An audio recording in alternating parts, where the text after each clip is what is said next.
They say blood is thicker than water, but I learned the hard way that when money enters the picture, blood can turn ice cold. My name is Dorothy Williams, and this is the story of how my own children tried to steal my life away from me, and how I made sure they got exactly what they deserved. The morning of October 15th started like any other Tuesday. I was in my kitchen, the same kitchen where I'd made countless school lunches and birthday cakes, stirring my coffee and watching the sunrise paint the sky pink through my window. At 72, I still kept the same routine I'd had for decades: up at 6, coffee at 6:15, morning news at 6:30. My house on Maple Street wasn't much to look at from the outside, but it was mine. Every brick, every shingle, every flower in the garden represented years of sacrifice. After my husband Robert died when our children were still young, I worked 2 jobs to keep this roof over our heads. Days teaching 3rd grade, evenings cleaning offices downtown. I'd come home exhausted, help with homework, pack lunches for the next day, and fall into bed only to do it all again. But it was worth it. Marcus, Patricia, and James all graduated high school. They all went to college, not fancy schools, but good ones. I made sure of that, even if it meant I ate peanut butter sandwiches for dinner more nights than I care to remember. Now, 45 years later, that little house was worth something. The neighborhood had gotten nicer, property values had gone up, and combined with my teacher's pension and the money I'd managed to save, I was comfortable. Not rich, mind you, but comfortable enough to live with dignity. I was reaching for the sugar when I heard voices in my living room. At first, I thought maybe I'd left the television on, but then I recognized Marcus's deep voice. My eldest son had his own key, all 3 of my children did, and sometimes he'd stop by on his way to work. "Morning, Marcus," I called out, adding cream to my coffee. "You're early today. Want some breakfast?" But he didn't answer. Instead, I heard Patricia's voice join his, then James's. All 3 of my children were in my living room, and they were talking in those hushed tones people use when they don't want to be overheard. Curious, I moved closer to the kitchen doorway, staying just out of sight. What I heard made my blood run cold. "The lawyer says we need more evidence," Patricia was saying. She'd always been the organized one, the planner. "One doctor's note isn't enough to prove incompetency." "Dr. Harrison is on board," Marcus replied. "He'll say whatever we need him to say." "Mom's been getting more forgetful, right?" Sometimes she repeats herself, asks the same questions twice. My hand tightened around my coffee mug. Forgetful. I had the sharpest mind of anyone my age. I balanced my checkbook to the penny, remembered every birthday and anniversary, and could still recite poetry I'd memorized 50 years ago. "The key is getting her to sign the power of attorney before she catches on," James added. My youngest son, the one I'd coddled perhaps too much, sounded so cold, so calculating. "Once we have that, we can move her to that place on 5th Street, the cheap one, and put the house on the market." "How much do you think we'll get for it?" Patricia asked. "Realtor says probably 400,000, maybe more. Plus there's her savings account, the pension, all of it. $400,000. They were discussing my life, my home, my future like I was already dead. "What if she fights it?" James asked. Marcus laughed, but there was no warmth in it. "Come on, James. Look at her. She's 72, lives alone, has no friends except those old ladies at the church. Who's going to believe her over 3 upstanding children, just looking out for their mother's welfare?" I had to grip the doorframe to keep from falling. These were the children I'd raised, the babies I'd nursed through fevers, the teenagers I'd waited up for on prom night, the young adults I'd helped with down payments on their first cars, whose own children I'd babysat countless times. "The important thing is we stick to the story," Patricia continued. "Mom's declining mentally. She's becoming a danger to herself. We're concerned, loving children who just want what's best for her." "And what about her stuff?"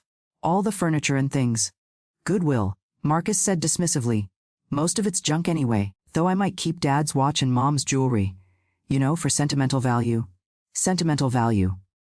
My grandmother's ring, my mother's necklace, Robert's watch that I'd saved for years to buy him for our 5th anniversary. Junk to be donated or kept for sentimental value by children who clearly felt no sentiment for me at all. I stood there in my kitchen, listening to my own children plan my future, like I was a problem to be solved, an inconvenience to be managed. They were going to have me declared incompetent, steal my home, dump me in some cheap nursing home, and divide up my life's work between them. But as I listened, something strange happened. Instead of crumbling, instead of dissolving into tears, I felt something I hadn't felt in years: fury. Pure, clean anger that burned away the shock and hurt. I'd spent 72 years being everyone's caretaker, everyone's solution, everyone's safe harbor. I'd taught hundreds of children, raised 3 of my own, built a life from nothing after Robert died. I'd been underestimated before, by school administrators who thought a widow couldn't handle difficult classes, by neighbors who pitied the poor single mother, by a world that often dismissed older women. But I'd proven them all wrong before, and I'd prove these 3 wrong too. They wanted to play games. They wanted to treat their mother like she was senile and helpless. Fine. I could play games too. And I had something they didn't have: experience, patience, and absolutely nothing left to lose. I backed away from the doorway as quietly as I could, my mind already racing. If they wanted to see a confused old lady, that's exactly what they'd get. But while they were congratulating themselves on how clever they were, I'd be watching, listening, and documenting every single move they made. My children had no idea who they were messing with.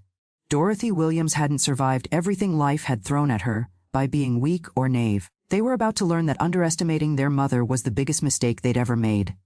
"Mom," Marcus called out. "We're leaving for work. Just wanted to check on you." I took a shaky breath, put on my best confused grandmother smile, and walked into the living room. "Oh my," I said, blinking like I was surprised to see them. "When did you all get here? Did I forget we had plans?" The look that passed between them, satisfaction mixed with pity, told me everything I needed to know. They thought they'd already won. They had no idea the fight was just beginning. The next few days were the hardest of my life, and that's saying something considering I'd buried a husband and raised 3 children alone. But grief and exhaustion were nothing compared to pretending to be the confused old woman my children expected to see. Every morning, I'd wake up and have to remember to play my part. When Marcus called to check on me, I'd pause just a little too long before answering, let my voice sound uncertain. When Patricia stopped by with groceries I didn't need, I'd thank her like I'd forgotten I'd just been to the store the day before. But while they saw a declining old woman, I was busier than I'd been in years. The first thing I did was call my bank. "Hello, this is Dorothy Williams," I said to the customer service representative. "I'd like to know about protecting my accounts from any unauthorized access. Are you concerned about fraud, Mrs. Williams?" Something like that. I replied, "I want to make sure no one can access my money without my explicit written permission. No power of attorney, no family members, nobody." The banker walked me through additional security measures.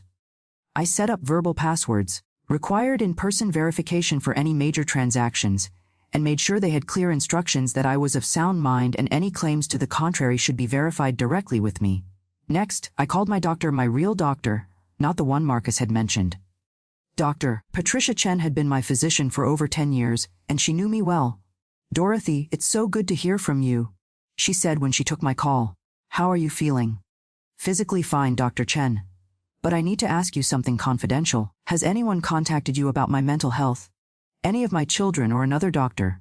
There was a pause. "Actually, yes. Dr. Harrison from the medical center called last week asking about your cognitive state.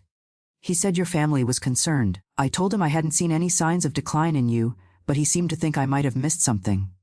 My stomach dropped. "Dr. Harrison. I've never been to see a Dr. Harrison." That's what I thought was strange. He claimed you were his patient, but when I asked for specifics about your visits, he became evasive. "Dr. Chen, I need you to document this conversation. I believe someone is trying to have me declared incompetent, and they're manufacturing evidence." Her voice became serious immediately. "Dorothy, that's elder abuse. We need to report this," I said. "I need to gather more evidence first. But please document everything, and if anyone else calls asking about me, please let me know immediately." She agreed, and I felt the first piece of my puzzle click into place. The hardest part was watching my children's performance. Over the next week, they suddenly became the most attentive offspring imaginable. Marcus started stopping by daily, just to check. Patricia brought meals and talked loudly and slowly like I was hard of hearing. James called every evening to ask the same questions.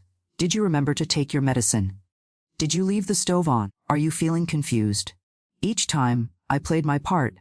I'd hesitate before answering, sometimes ask them to repeat themselves, occasionally mention something from the past like it had just happened. I watched their faces light up with satisfaction every time I gave them what they thought was evidence of my declining mind. But I was documenting everything. I had a notebook hidden in my bedroom where I recorded every visit, every phone call, every manipulation. I wrote down what they said, what they asked, how they reacted when I played confused. I noted the dates and times, their facial expressions, even the way they talked about me when they thought I wasn't listening clearly. The breakthrough came on Thursday evening. Patricia had brought dinner and was in my kitchen, talking on her phone while she heated up the casserole she'd brought. "It's working perfectly," she was saying, her voice low but not low enough. She asked me 3 times today what day it was. Yesterday she called me by the wrong name twice.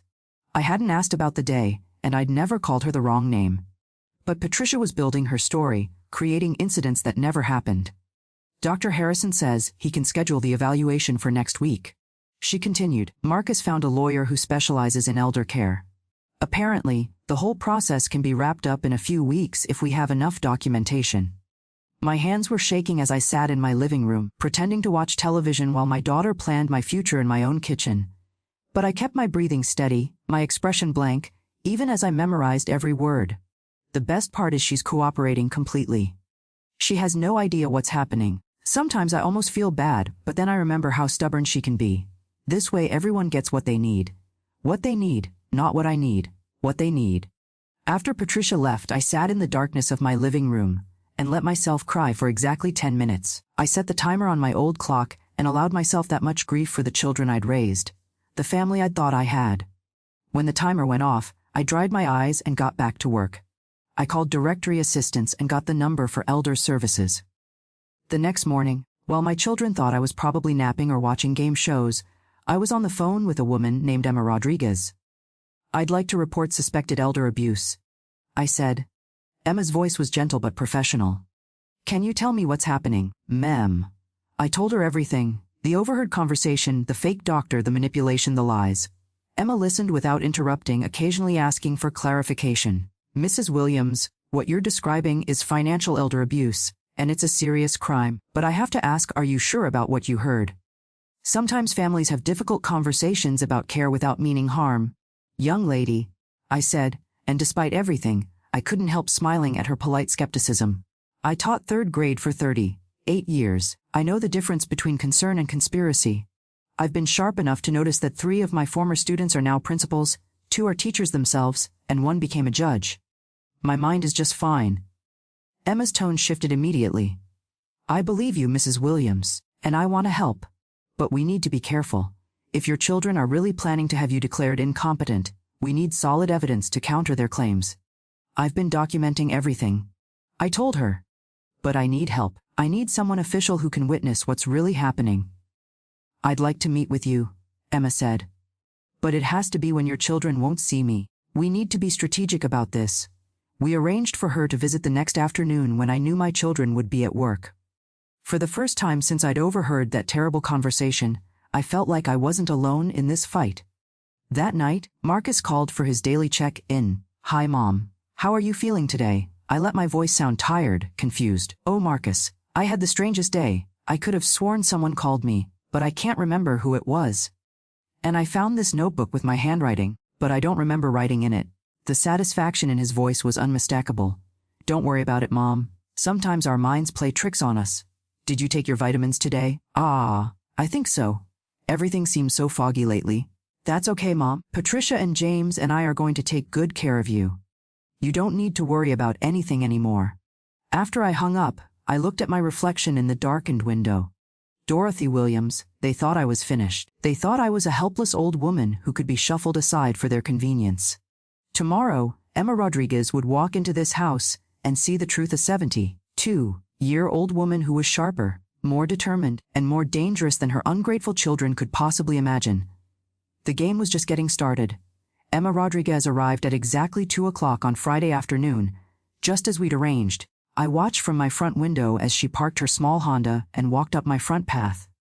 She was younger than I'd expected, maybe early 30s, with kind eyes and a professional way of carrying herself that reminded me of the young teachers I used to mentor. I opened the door before she could knock. "Ms. Rodriguez, please, come in quickly." She stepped inside and I immediately locked the door behind her, then led her to my kitchen where I'd prepared tea and cookies, old habits from decades of hosting parent conferences. "Ms. Williams," she said, settling into the chair I offered, "I have to tell you, in 15 years of social work, I've never had a case quite like this one. Please, call me Dorothy. And what makes this case unusual? Emma pulled out a tablet and a small recording device. Most elder abuse cases I handle, the victim doesn't realize what's happening until it's too late. The fact that you discovered their plan and are actively working to stop it, well, it gives us a real chance to not just prevent the abuse, but to build a case against them. I poured the tea, my hand steady despite the gravity of what we were discussing. What do you need to know? Everything. Start from the beginning. For the next hour, I walked Emma through every detail. I showed her my hidden notebook with dates, times, and exact quotes. I played back the voicemails my children had left, pointing out the leading questions and manipulative language. I gave her Dr. Chen's contact information and explained about the fake Dr. Harrison. Emma took notes rapidly, occasionally asking for clarification. When I finished, she sat back in her chair and let out a low whistle. Dorothy, this is one of the most sophisticated elder abuse schemes I've seen. Your children have been very careful. They're creating a paper trail that would be convincing to most judges. My heart sank. Are you saying they might succeed? Not if I have anything to say about it, Emma said firmly. But we need to be smarter than they are. They're expecting a confused, isolated old woman who can't defend herself. Instead, they're going to face someone who's been documenting their every move with the help of elder services. She leaned forward, her expression intense. Here's what we're going to do. First, I'm going to have you evaluated by our staff psychologist. We need official documentation of your mental competency. Second, we're going to set up a sting operation. A sting operation? You mean like on television? Emma smiled. Exactly like on television. We're going to give your children enough rope to hang themselves with. But Dorothy, I need you to understand. This is going to get harder before it gets better. They're going to increase the pressure, and you're going to have to keep playing your part even when it hurts. I thought about that morning's phone call from Patricia, where she'd talked to me like I was a child, asking if I'd remembered to brush my teeth. Ms. Rodriguez, Emma, I've been hurt by them every day for weeks now. At this point, getting justice isn't just something I want, it's something I need. Good, she said. Because here's what's going to happen. They're going to try to rush the competency evaluation. When they do, you're going to seem to cooperate, but you're going to insist on having an advocate present.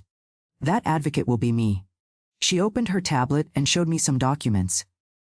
I've been doing research on their lawyer, Thomas Brennan. He's got a reputation for these kinds of cases, and frankly, it's not a good one. There have been complaints filed against him before for pressuring elderly clients. What kind of complaints? The kind where families pay him to fast, track competency hearings for elderly relatives who own valuable property. Emma said grimly, he's very good at making everything look legal and above board while essentially robbing people of their rights. I felt a chill run through me. So this isn't the first time. Unfortunately, no. But it's going to be the last time he gets away with it, at least if we can help it. Emma spent another hour with me, going over the plan in detail. She gave me her direct phone number and a small recording device that looked like a simple bracelet. Wear this whenever any of your children visit, she said. It records everything and uploads it directly to our secure server. They'll never know it's there. As she was preparing to leave, I asked the question that had been bothering me all week. Emma, can I ask you something personal? Why are you going to all this trouble for someone you barely know? She was quiet for a moment, looking out my kitchen window at the garden I'd tended for 40 years. My grandmother lived with us when I was growing up. She finally said. When I was 15, my uncle convinced her to sign over her house to him because she was getting confused. She spent her last 3 years in a nursing home that smelled like disinfectant and disappointment, while he sold her house and spent the money on a boat. Emma turned back to me, and I could see the pain in her eyes. She wasn't confused, Dorothy. She was lonely and scared and trusted the wrong person. By the time we realized what had happened, it was too late. I became a social worker so I could make sure what happened to my abuela doesn't happen to other people. I reached across the table and squeezed her hand. Thank you, I said simply. Don't thank me yet, she replied. Thank me when we win. After Emma left, I sat in my quiet house and felt something I hadn't felt in weeks: hope. For the first time since this nightmare began, I wasn't facing it alone. That evening, James called right on schedule. Hi, Mom. How was your day? I touched the recording bracelet Emma had given me and took a deep breath. Oh, James. I had the strangest thing happen today. A young woman came to the door saying she was from some government office. I was so confused I couldn't remember if I'd called someone or if someone had called me. What kind of government office? James's voice sharpened immediately. I I can't remember exactly. Something about services for elderly people. I think I may have hung up on someone yesterday and forgotten about it. Everything seems so mixed up lately. I could practically hear the wheels turning in James's head. Mom, listen to me carefully. If anyone from the government contacts you, don't talk to them without one of us there, okay? Sometimes these people try to take advantage of seniors who might be confused. Oh, okay, dear. But what would they want with me? Just don't worry about it, Mom. Marcus and Patricia and I will handle everything. You don't need to think about complicated things anymore. After I hung up, I looked down at the recording bracelet.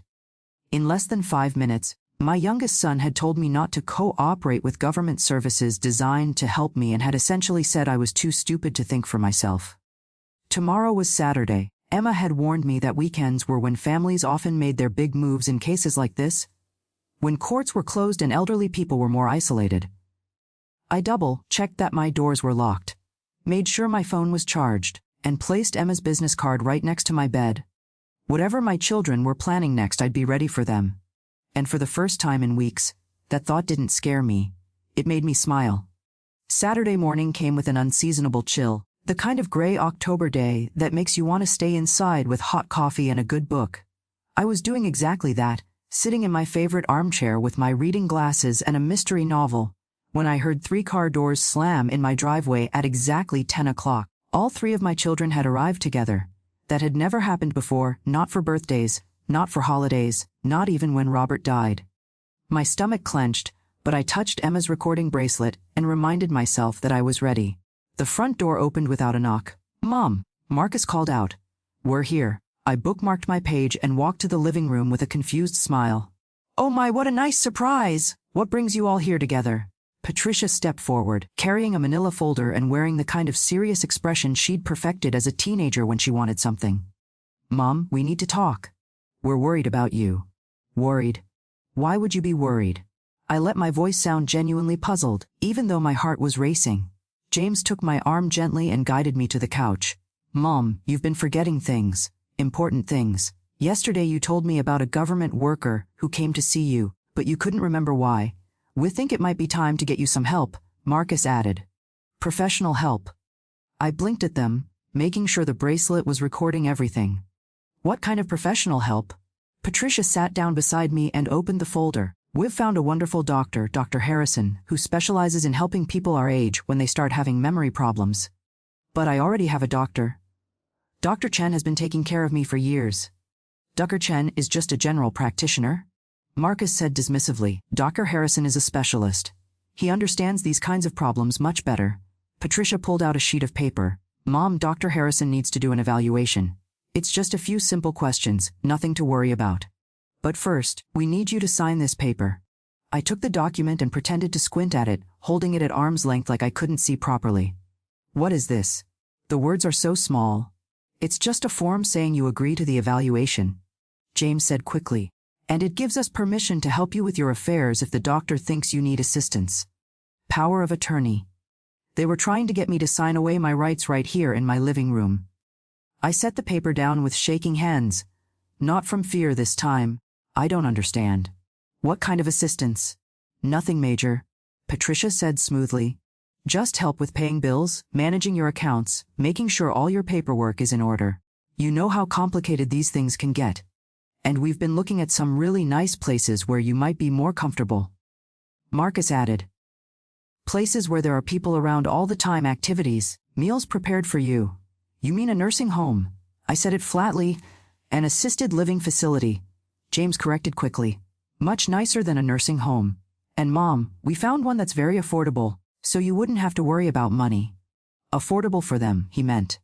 Cheap enough that they could pocket the difference when they sold my house. I picked up the paper again, squinting at it dramatically. This is all very sudden.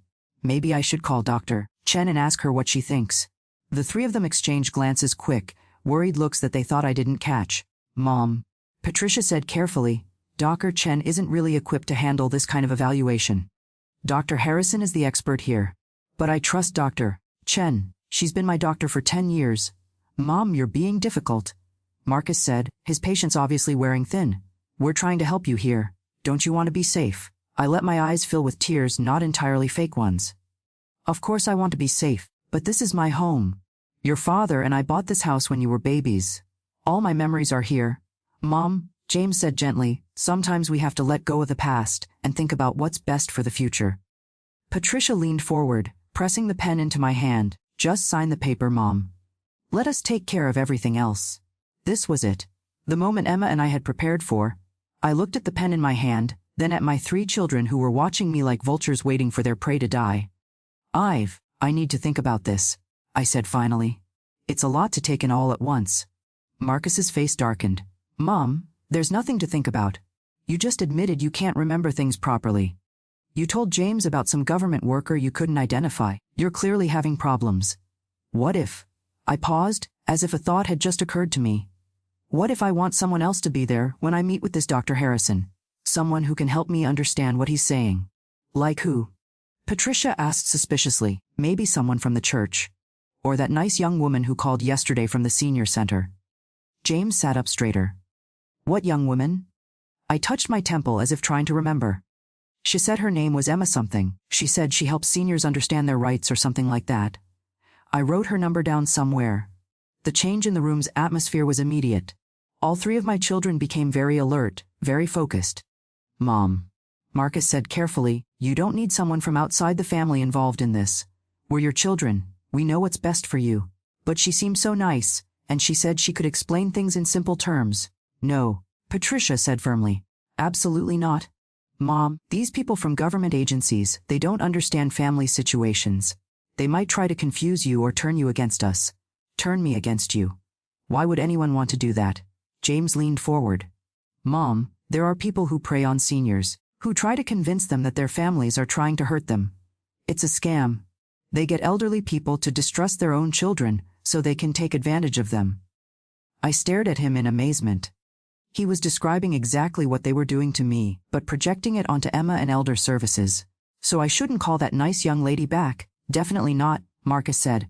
Promise us, Mom. Promise you won't talk to anyone from any government agency without one of us there. And promise you won't give them any information about your finances or your property, Patricia added. I nodded slowly, like a confused old woman who was trying to process too much information. Okay, if you think that's best. We do, James said. Now about this paper. I looked down at the power of attorney document again. Could I maybe have until tomorrow to think about it? It's just such a big decision. Marcus started to object, but Patricia put her hand on his arm. Of course, Mom. That's very reasonable. But don't wait too long, okay? Dr. Harrison is a busy man, and we want to get you the help you need as soon as possible. After they left, I sat in my living room for several minutes just breathing. Then I called Emma. Dorothy. How did it go? They brought the power of attorney papers, I said. They want me to sign over everything to them and agreed to be evaluated by their fake doctor. And Emma, when I mentioned you, they panicked. They specifically warned me not to talk to anyone from government agencies without them present. Perfect, Emma said, and I could hear the satisfaction in her voice. They just made our case for us. No legitimate, caring children would try to isolate their parent from social services. What's our next move? Tomorrow's Sunday. I want you to call Marcus and tell him you've decided to sign the papers, but you want to do it properly, with witnesses, maybe at the bank. Tell him you want everything to be official. Won't that seem suspicious? Not if you play it right. Tell him you've been thinking about what they said about scammers, and you want to make sure everything is done legally so no one can challenge it later. I understood immediately. So they'll think I'm being careful about protecting them, when actually I'm making sure we have official witnesses to their fraud. Exactly. And Dorothy, make sure you're wearing the bracelet when you make that call. Their reaction is going to be very telling. After I hung up, I made myself a cup of tea and sat back down with my mystery novel. But I found I couldn't concentrate on the fictional crime in my book. The real crime happening in my own life was far more compelling and far more personal. Tomorrow, my children were going to think they'd finally won. They had no idea they were walking straight into a trap that would expose them for exactly what they were, thieves who happened to share my DNA. For the first time since this nightmare began, I was actually looking forward to Monday. Monday morning arrived crisp and clear, the kind of autumn day that makes you believe in fresh starts and new beginnings. I dressed carefully, my best navy blue dress, the pearl earrings Robert had given me for our 20th anniversary, and my most comfortable shoes. If this was going to be the day I took my life back, I wanted to look like the competent, dignified woman I'd always been. Marcus picked me up at 10:30, just as we'd arranged. Patricia and James were meeting us at First National Bank, where I'd done my banking for over 30 years. "You look nice today, Mom," Marcus said as he helped me into his car. There was an almost giddy excitement in his voice that made my stomach turn. "Thank you, dear. I wanted to look presentable for such an important occasion." "You made the right decision," he said as we drove downtown. "Patricia found some brochures for that assisted living place. It has a beautiful garden and organized activities. You're going to love it there." I nodded and smiled, touching the recording bracelet hidden under my sleeve. "It sounds lovely." When we arrived at the bank, Patricia and James were already waiting in the lobby with a man I didn't recognize, tall, thin, with silver hair and an expensive suit that probably cost more than my monthly grocery budget. "Mom," Patricia said, rushing over to take my arm, "this is Mr. Brennan, the lawyer I told you about. He's here to make sure everything is done properly." Thomas Brennan stepped forward with a practiced smile. "Mrs. Williams, it's such a pleasure to meet you. Your children speak of you so fondly. They're clearly devoted to your welfare." "How nice," I said, letting my voice sound a little vague. "Are you the one who's going to help me with my papers?" "That's exactly right. We're going to make sure everything is legal and binding so you never have to worry about complicated financial matters again." Patricia squeezed my arm. "Isn't that wonderful, Mom? No more balancing checkbooks or worrying about bills." We were shown to a small conference room where Brennan spread out several documents on the polished table. The power of attorney forms, papers for something called a conservatorship, and what looked like preliminary documents for selling my house.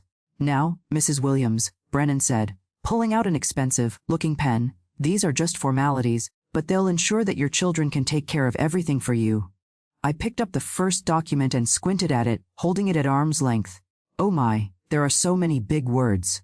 Could someone explain what this means? "It just means that Marcus, Patricia, and James will be able to help you with your finances," Brennan said smoothly. "Pay your bills, manage your investments, that sort of thing. And this one," I pointed to another paper, "that gives them the authority to make decisions about your living situation if it becomes necessary." "Living situation? Like if you needed to move somewhere safer?" James explained. "Somewhere with more support." I nodded slowly, as if processing this information. "And this paper about my house?" Patricia and Marcus exchanged a quick glance. "That's just preliminary information," Patricia said, "in case we ever need to sell it to pay for your care." "But I thought you said the assisted living place was affordable." Another glance between my children. "It is, Mom," Marcus said. "But we want to make sure we have all the options available." Brennan cleared his throat. "Mrs. Williams, why don't we just get these signed so we can move forward? I have another appointment at 11:30. I picked up the pen, then paused. "You know, I just want to make sure I understand everything correctly. Would it be possible for someone from the bank to witness this? Someone who isn't family? I just want to make sure everything is done right." Brennan's smile tightened slightly. "That's not really necessary. I'm an attorney, and your children are here as witnesses. But I'd feel better if someone official from the bank could explain these papers to me, just to make sure I understand." "Mom," James said, his voice carrying a warning edge, "Mr. Brennan is a professional. You don't need to second-guess this." "I know, dear, but remember what you told me about those scammers who try to take advantage of seniors. I just want to be extra careful." I could see the frustration building in all three of my children, but they couldn't very well argue against the precautions they'd insisted I take. "Fine," Marcus said through gritted teeth. "Let's get a bank representative in here." A few minutes later, Mrs. Henderson, the bank manager I'd known for 15 years, knocked on the conference room door. "Mrs. Williams, I understand you wanted to speak with me." "Yes, thank you so much for coming. Could you help me understand these papers before I sign them?" Mrs. Henderson took the documents and read through them carefully, her expression growing more serious with each page. When she finished, she looked directly at me. "Mrs. Williams, these documents would give your children complete control over all your assets, and the authority to make all decisions about where you live and how you live. Are you sure this is what you want to do?" "Well," I said, glancing around the room, "my children think it's best. They say I'm having memory problems." Mrs. Henderson's eyebrows rose slightly. "Are you having memory problems, Dorothy? Because you seem perfectly clear to me. You balanced your checkbook to the penny just last week when you were in here." The silence in the room was deafening. Brennan shifted uncomfortably in his chair. My 3 children looked like they'd swallowed something unpleasant. Ah. I let my voice trail off, as if I was confused by the question. Mrs. Williams, Mrs. Henderson continued, before you sign these documents, I think you should know that you have the right to have an independent advocate review them with you. Someone who represents your interests, not your family's. That's not necessary, Brennan said quickly. The family is in agreement about what's best for Mrs. Williams. But I'm asking Mrs. Williams what she wants. Mrs. Henderson replied firmly. Dorothy, would you like me to call someone from Elder Services to review these documents with you? This was it, the moment Emma and I had planned for. Elder Services, I said, as if the term was unfamiliar. What's that? They help seniors understand their legal rights, Mrs. Henderson explained. They can make sure you fully understand what you're signing. Mum, Patricia said urgently. We already discussed this. Remember what we told you about those government people? But this lady from the bank is recommending it. I said, looking confused. And you told me to trust bank people because they're official. I could see my children's panic growing. They were trapped between their own advice about trusting official institutions and their desperate need to prevent me from getting independent counsel. How long would that take? Marcus asked Mrs. Henderson. I can call them now. Elder Services has an emergency response team for situations like this. Emergency? Brennan asked sharply. What kind of emergency? Mrs. Henderson looked at him steadily. When elderly individuals are being pressured to sign legal documents that would transfer control of their entire life savings to family members, we consider that a potential emergency situation. The air in the room crackled with tension. I touched my recording bracelet and smiled internally. Every word of this was being documented. You know what? I said, setting down the pen. I think I would like to talk to someone from Elder Services. If these papers are really in my best interest, then having someone explain them to me shouldn't be a problem, right? Marcus started to object, but Mrs. Henderson was already reaching for her phone. I'll call them now. Wait. Patricia said, maybe we should take a break and think about this. Think about what? I asked innocently. If you're really trying to help me, then having an expert make sure I understand everything should make you happy. Brennan stood up abruptly. I'm afraid I do have that other appointment. Perhaps we should reschedule this for another time. But you said these papers were urgent, I said. You said I needed protection right away. Well, yes, but... So if they're urgent, we shouldn't delay, should we? The lawyer looked like a man caught between a rock and a hard place. If he left, it would look suspicious. If he stayed, he'd have to face questions from Elder Services. Mrs. Henderson hung up her phone. Good news. Emma Rodriguez from Elder Services is actually in the area. She can be here in 10 minutes. The look of sheer horror that crossed my children's faces would have been comical if the situation weren't so serious. Emma Rodriguez, James repeated weakly. Yes, Mrs. Henderson said. Do you know her? I think that might be the nice young woman who called me, I said. The one you told me not to talk to. And in that moment, sitting in that sterile conference room with my 3 children trapped by their own lies, I knew we had them. The trap was about to snap shut. Those 10 minutes felt like an eternity. Marcus kept checking his watch. Patricia was texting furiously on her phone. James had gone pale and was staring at the table like he might be sick. Brennan had resumed his seat but looked like a caged animal searching for an escape route. Mrs. Henderson had positioned herself by the door, almost as if she knew someone might try to leave. Can I get anyone coffee while we wait? She asked pleasantly. No one answered. I sat quietly, my hands folded in my lap, the picture of a confused elderly woman who had no idea of the storm she'd just unleashed. But inside, my heart was racing with anticipation, and something I hadn't felt in a long time, righteous anger finally about to be vindicated. At exactly 10:47, there was a knock on the conference room door. Mrs. Henderson opened it, and Emma Rodriguez walked in, followed by 2 other people, a stern-looking woman in her 50s carrying a briefcase, and a uniformed police officer. The presence of the police officer made everyone in the room stiffen. Good morning, Emma said professionally. I'm Emma Rodriguez from Elder Services. This is Attorney Sandra Chen from the District Attorney's Elder Abuse Unit, and Officer Martinez from the Police Department. Police. Patricia's voice came out as a squeak. Why are the police here? Standard procedure when we respond to potential elder abuse situations. Attorney Chen said calmly, setting her briefcase on the table. We'll like to have all necessary personnel present from the start. Brennan stood up. I don't think there's any need for this kind of drama. This is simply a family matter involving estate planning. Then you won't mind if we review the documents, Emma said smoothly. She turned to me with a gentle smile. Mrs. Williams, I'm Emma Rodriguez. We spoke on the phone. Do you remember me? I nodded slowly. I think so. You're the nice young woman who said you could help me understand things. That's right. And do you know why we're all here today? My children brought me here to sign some papers, I said, pointing at the documents on the table. They say I need help managing my affairs because I'm having memory problems. Emma picked up the documents and began reviewing them. I see. And have you been diagnosed with any cognitive impairment by a medical professional? Well, my children mentioned a Dr. Harrison. Dr. Harrison. Emma repeated, making a note. Could I have his full name and practice information? Marcus and Patricia exchanged panicked glances. Dr. Michael Harrison, Marcus said. He's at the medical center. Attorney Chen looked up sharply. Which medical center? The downtown medical center. Emma pulled out her tablet. That's interesting. According to the Medical Licensing Board, there's no Dr. Michael Harrison registered at any medical facility in this city or the surrounding counties. In fact, there's no active license for any Dr. Michael Harrison in the entire state. The silence that followed was absolute. That can't be right, James said weakly. Maybe it's a different name. Perhaps, Emma said. Mrs. Williams, who is your actual primary care physician, Dr. Patricia Chen. She's been my doctor for 10 years. And has Dr. Chen ever diagnosed you with dementia or any cognitive impairment? No. Emma made another note, then turned to my children. So you're trying to get your mother to sign over power of attorney based on a diagnosis from a doctor who doesn't exist. We never said he diagnosed her. Patricia protested. We just said we wanted her evaluated. After you'd already convinced her she was mentally declining.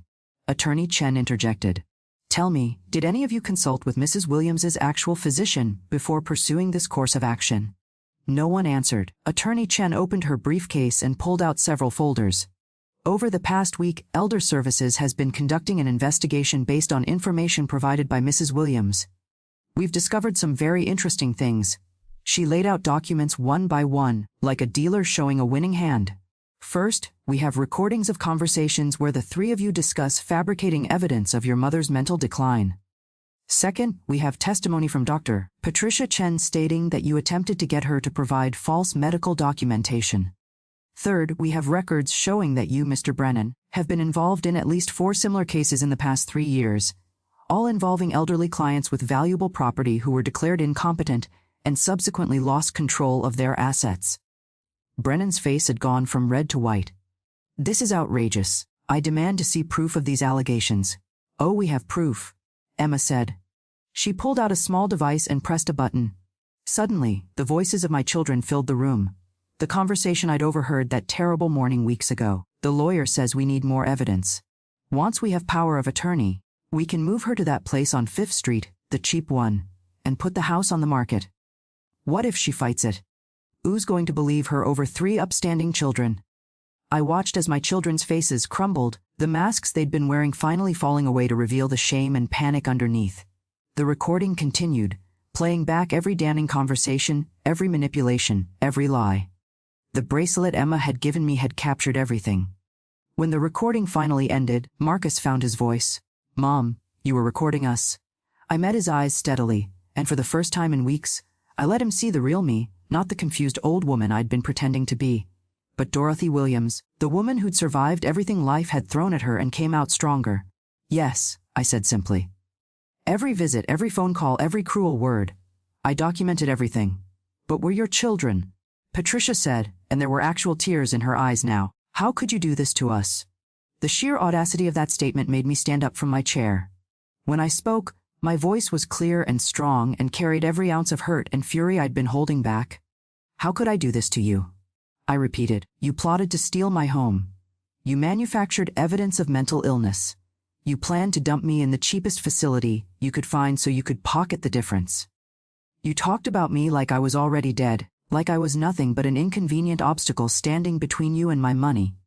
I walked around the table, looking at each of them in turn. I raised you.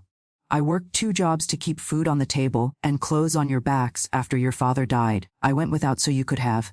I cheered at your games, helped with your homework, paid for your educations. And this is how you repay me. By treating me like garbage to be disposed of. James was crying openly now. Mom, we didn't mean, we were just worried about the future. Worried about your future? I corrected. Worried about getting your hands on my money. You were never worried about me. Attorney Chen cleared her throat. Mrs. Williams, I need to inform you that you have several options moving forward.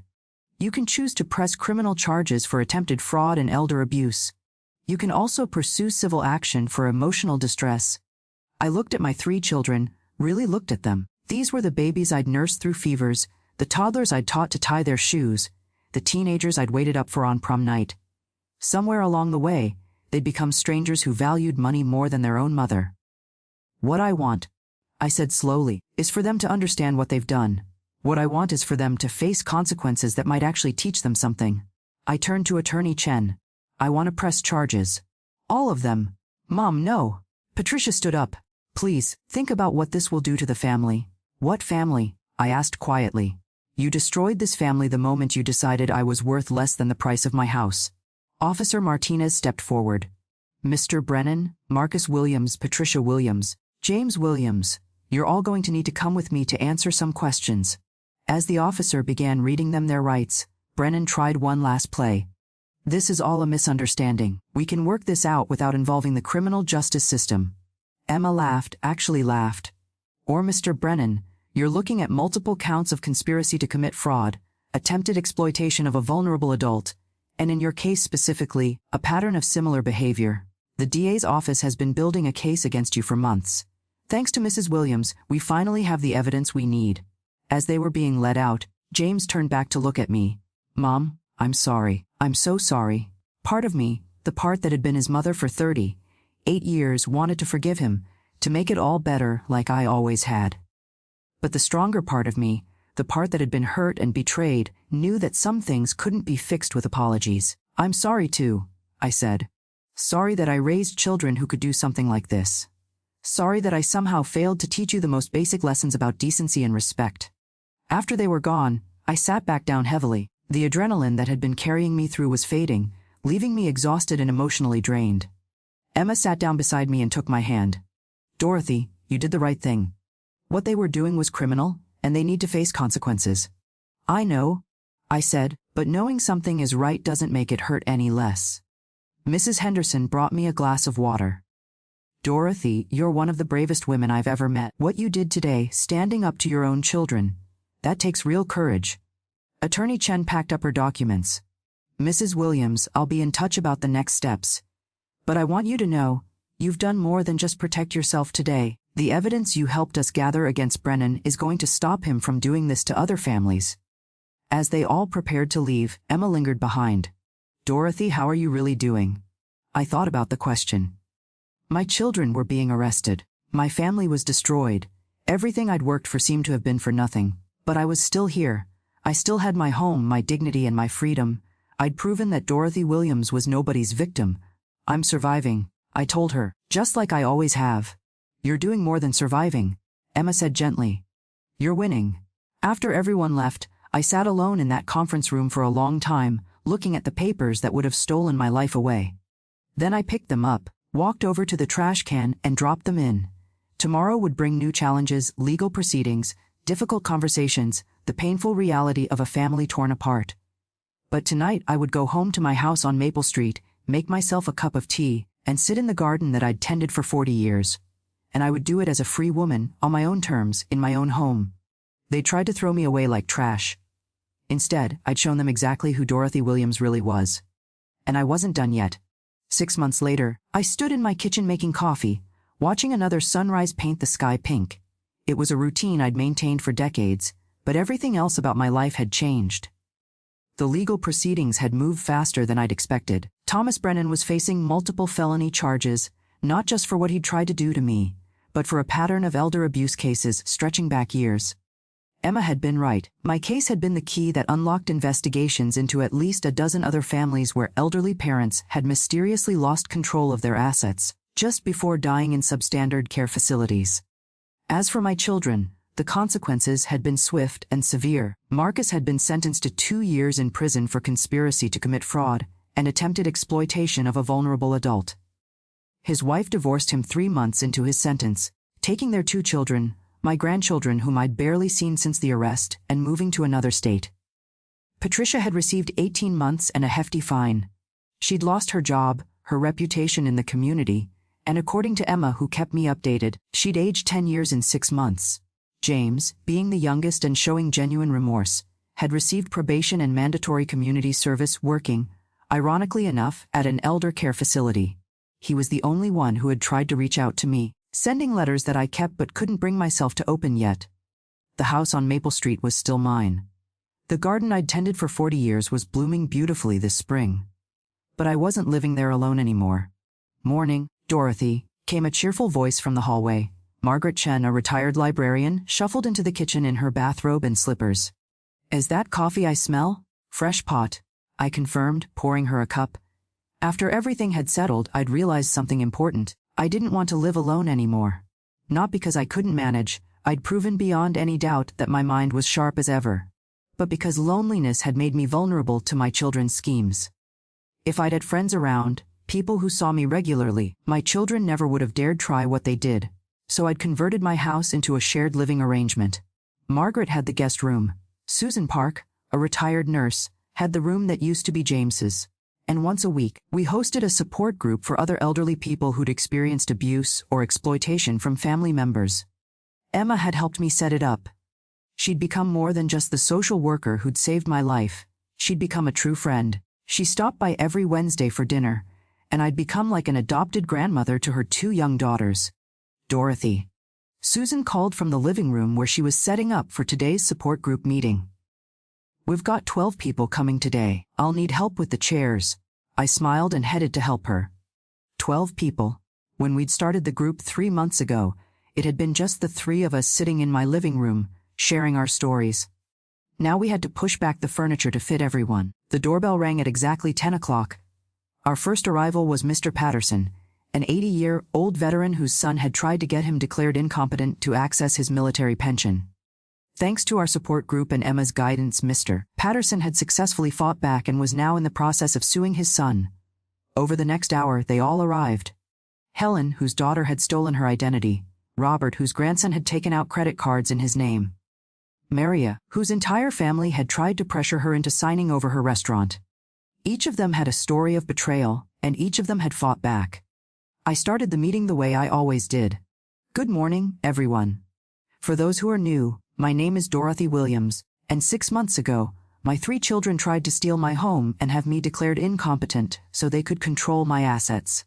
A woman I didn't recognize, probably one of the newcomers Emma had mentioned, raised her hand tentatively. "How did you find the strength to fight back?" I thought about that question. "I got angry," I said honestly. For too long, I'd been taught that good mothers sacrifice everything for their children, that family comes first no matter what, but I realized that respect has to go both ways. Love isn't supposed to hurt, and being a good parent doesn't mean letting your children abuse you. Around the room, heads nodded in understanding. I also had help. I continued. "Emma Rodriguez from Elder Services, the staff at my bank, a Dia who cared about justice. No one fights these battles alone. That's why this group exists, so none of us has to face this alone." We spent the next 2 hours sharing stories, offering advice, and supporting each other. Mr. Patterson talked about the progress in his lawsuit. Helen shared that her daughter had finally agreed to pay restitution. Maria announced that her restaurant was thriving and she'd hired a lawyer to write her adult children out of her will entirely. After everyone left, I found myself alone in my kitchen again, looking at a framed photograph I kept on the counter. It was an old picture, Marcus, Patricia, and James as children, laughing on the front porch of this very house. I'd taken it down after their arrests, but recently I'd put it back up. Not because I'd forgiven them. Not because I wanted them back in my life. But because I needed to remember something important: the children in that photograph were real. They'd existed once, before greed and entitlement corrupted them, and the mother who'd raised them had done her best with the knowledge and resources she'd had. I couldn't change what my adult children had become. But I could choose how their betrayal shaped the rest of my life. The doorbell rang again. I wasn't expecting anyone, but when I opened the door, Emma stood there with her 2 daughters and a large cake. "Surprise!" 7-year-old Sophia shouted. "Would brought you a birthday cake. I'd completely forgotten. Today was my 73rd birthday. We couldn't let it pass without celebrating," Emma said, grinning. "Especially after everything you've accomplished this year." As we sat around my kitchen table, The same table where I'd once sat alone, devastated by my children's betrayal, eating cake and laughing at Sophia's jokes, I realized something profound. My children had tried to take everything from me. My home, my money, my freedom, my dignity. They'd seen me as nothing but an obstacle, a problem to be solved, a resource to be exploited. But in trying to destroy me, they'd actually freed me. I'd spent so much of my life being what other people needed me to be. A perfect mother, a devoted teacher, a woman who sacrificed her own needs for everyone else. I'd measured my worth by how much I could give, how much I could endure, how much I could forgive. Now, at 73, I'd finally learned that my worth wasn't in what I could give others. It was simply in being Dorothy Williams, flawed, strong, dignified, and free. The house on Maple Street wasn't empty anymore. It was filled with laughter and friendship, and the kind of family you choose rather than the one you're born with. My days were busy with the support group, with helping other elderly people protect themselves from exploitation, with making sure no one else had to go through what I'd experienced. As for my children, I thought about them sometimes. Late at night, when the house was quiet, I wondered if Marcus was surviving prison, if Patricia had found any peace, if James was learning anything from his community service. Part of me, the mother part that would never completely go away, still loved them in some distant, complicated way. But I'd learned the hard way that love without respect is just another word for enabling, and I was done enabling anyone who didn't value me. A few weeks after my birthday, a letter arrived. It was from James, written in the same careful handwriting I'd once helped him practice as a child. "Dear Mom," it began, "I don't expect you to forgive me. I don't deserve forgiveness. But I want you to know that working at the elder care facility has taught me things I should have learned from you years ago. I see people like you every day, people who worked hard, sacrificed for their families, and deserve dignity and respect in their final years. And I see what happens when families fail them." The letter went on for 3 pages. James talked about the residents he'd met, the stories they'd shared, the regrets their children carried. He talked about understanding, finally, what he and his siblings had tried to do to me. "I wish I could take it back," he wrote. "I wish I could be the son you deserved. But all I can do now is try to be better. Try to make sure I never hurt anyone like that again. And hope that someday, somehow, you might be able to look at me without seeing the worst mistake of my life." I read the letter 3 times, then put it in a box with the others he'd sent. I wasn't ready to respond yet. Maybe I never would be. But I kept them, because they were proof that at least one of my children was trying to become something better than what he'd been. And in a strange way, that gave me hope, not for a reconciliation, but for the idea that even people who've done terrible things might still find redemption if they truly seek it. 1 year after that terrible morning when I'd overheard my children's plan, I received a phone call from Attorney Chen. "Dorothy, I wanted to let you know that Thomas Brennan was sentenced today. 15 years in federal prison. The evidence you helped us gather didn't just convict him, it shut down his entire operation and led to investigations in 3 other states." "How many people?" I asked quietly. "We've identified at least 37 elderly victims whose assets were fraudulently obtained by family members with Brennan's help. Because of your courage in fighting back, we're able to pursue justice for all of them." 37 people, 37 families destroyed by greed, and I'd helped stop it from happening to anyone else. That evening, I stood in my garden watching the sunset. The roses were in full bloom, the ones Robert had planted for me before he died, the ones I'd tended through everything life had thrown at me. Surviving, I'd told Emma months ago. I'd said I was surviving. But that wasn't quite right anymore. I was living. Really truly living, maybe for the first time in my life. Not for my children, not for some idea of what a good mother should be, but for myself and for the community I'd built around me. The house on Maple Street still stood, solid and strong, just like the woman who owned it. And every morning when I woke up to watch the sunrise, I was reminded that I'd fought for this. I'd earned this peace, this freedom, this life. My children had tried to throw me away like trash. Instead, they'd learned the hardest lesson of all: Dorothy Williams wasn't anyone's victim. Never had been, never would be. And if my story could help even one person find the courage to fight back against family abuse, to stand up for their own dignity and worth, then perhaps something good had come from all that pain. I was 73 years old. I was strong. I was free, and I was just getting started.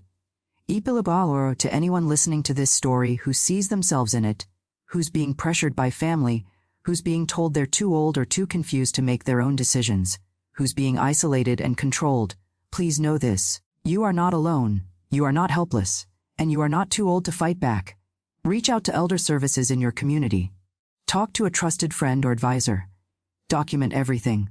And most importantly, remember that your dignity, your freedom, and your life's work are worth protecting. Family should lift you up, not tear you down. Love should empower you, not control you. And getting older should mean gaining respect, not losing rights. My name is Dorothy Williams. I'm 73 years old. My own children tried to destroy me. But I'm still here, living on my terms in my home, surrounded by the family I chose. And if I can do it, so can you. Thank you for listening to my story. If it touched you in any way, please share it so that others might find the courage to protect themselves too. Because elder abuse thrives in silence. And I, for one, am done being silent.